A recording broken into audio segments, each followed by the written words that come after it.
আগতে স্কুলত শিশু পঞ্জীয়ন কৰিছিলোঁ। তেতিয়াৰ পৰা তেখেতৰ জীৱনৰ আচাৰ্য হিচাপে যিখিনি অভিজ্ঞতা আৰু তেখেতৰ এটা অধ্যয়নপুষ্ট মন, প্ৰাচীন ঋষি মুনিসকলৰ, পণ্ডিত মন্দিৰসকলৰ সকলো গ্ৰন্থ অধ্যয়ন কৰি আৰু বিশেষকৈ স্কুলত জড়িত হৈ থকাৰ কাৰণে, ছাত্ৰ ছাত্ৰীসকলক পঢ়োৱাৰ কাৰণে তেখেতে যিখিনি অভিজ্ঞতা হৈছে, সকলোখিনি অভিজ্ঞতা সামৰি মনন চিন্তনৰ দ্বাৰা তেখেতে স্বতঃস্ফূৰ্তভাৱে যিখিনি আগবঢ়াইছে সেইখিনি সঁচাকৈ অনুপম। মই প্ৰত্যেকখন কিতাপে তেখেতৰ পঢ়িছোঁ আৰু তেখেতে আচলতে প্ৰচাৰ বিমুখ, সেইকাৰণে কোনেও নাজানে তেখেতে আচলতে এজন বিশিষ্ট লেখক, মানে প্ৰচাৰ বিমুখ কাৰণে আছে। তেখেতে কি মানে আমাৰে ভাগ্য, এই যে কিতাপকেইখন উন্মোচন কৰিবলৈ লৈছে 10খন কিতাপ, আৰু প্ৰত্যেকখন কিতাপে মই চাইছোঁ, প্ৰত্যেকখন কিতাপেই মূল্যৱান কিতাপ। শিশুৰ পৰা আৰম্ভ কৰি বৃদ্ধালৈকে যুৱক যুৱতী সকলো কাৰণেই উপযোগী। মনস্তাত্ত্বিক দিশতো দেখিছে বা আধ্যাত্মিক, বৌদ্ধিক সকলো ক্ষেত্ৰতে মানসিক উৎকৰ্ষ সাধনৰ কাৰণে কিতাপকেইখন লিখি উলিয়াইছে। সেইখিনি সঁচাকৈ আমি বৰ গৌৰৱ অনুভৱ কৰিব পাৰিছোঁ।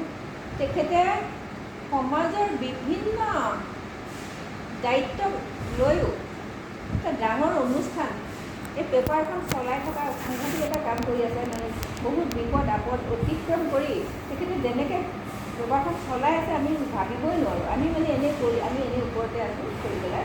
তেখেতে সেইবিলাক কৰাৰ উপৰিও, তাৰ উপৰিও যিখিনি দায়িত্বত আছে বৰ্তমান সংগঠনৰ, সেই কাম কৰিও, অফিচ চলাইও, তাৰ মাজতে ইমান মূল্যৱান গ্ৰন্থ লিখি আছে।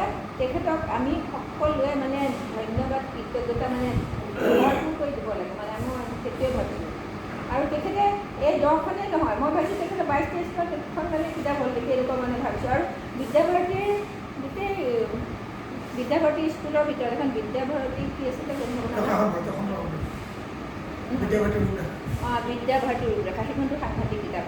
গোটেই বিদ্যাভাৰতীৰ সেই ৰূপৰেখাখন যে পঢ়িলে গোটেই ভাৰতৰ বিদ্যাভাৰতীৰ সকলো নীতি নিয়ম আৰম্ভ স্কুলৰ কথা বা এটা গৱেষণামূলক দৃষ্টিভংগীৰে সেই কিতাপখন লিখা হৈছে, সংকলন কৰিছে। গতিকে তেখেতৰ এখন কিতাপেই নহয়, প্ৰত্যেকখন কিতাপে মূল্যৱান গ্ৰন্থ, আৰু প্ৰত্যেকখন কিতাপে পঢ়ি সকলোৱে লাভৱান হৈছে। প্ৰত্যেকখন কিতাপে খুব গুৰুত্বপূৰ্ণ কিতাপ। মই তেখেতৰ সকলো কিতাপেই পঢ়িছোঁ, সেইকাৰণে মই ভালদৰে জানো তেখেতে ইমান ব্যস্ততাৰ মাজত থাকিও কেনেকুৱা ধৰণৰ কেনেকৈ কাম কৰিছিলে। সেইভাগে ৰাতি দিনে একাকাৰ কৰি দিনে ৰাতিয়ে এক মুহূৰ্তও তেখেতে সময় অন্যসকল নকটায়। সেইকাৰণে মই ভাবিছোঁ এই কিতাপকেইখনৰ যে নহয়, তেখেতৰ পৰা আমি আৰু বহুত আশা কৰিছোঁ। আৰু অকল এটা চাইডে নহয়, তেখেতৰ অল ৰাউণ্ডাৰ, সকলো বিষয়তে সম্পূৰ্ণ। মই এইখিনি মুখৰ আগত কৈছোঁ বুলি কোৱা নাই, মই একদম সত্য কথা কৈছোঁ, অনুভৱৰ কথা কৈছোঁ। আজি এইখিনিকে মই